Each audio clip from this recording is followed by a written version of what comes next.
سفر به شهرهای خراسان تنها رفتن از نقطه‌ای به نقطه دیگر نیست. تجربه لمس ریشه هاست. تجربه بودن در قلب ایران.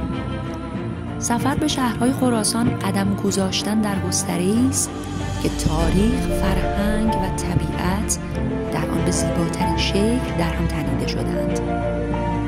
در هر پیچ جاده رایحه‌ای از اصالت و آوایی از گذشته دل را همراه خود میبرد. گردش در این سرزمین سفر به دل تاریخ است. سفری که هر لحظه‌اش از آرامگاه‌ها تا بازارها، از بادگیرها تا کاروانراه‌ها تصویری روشن از عظمت خراسان پیش رویت می‌گذارد.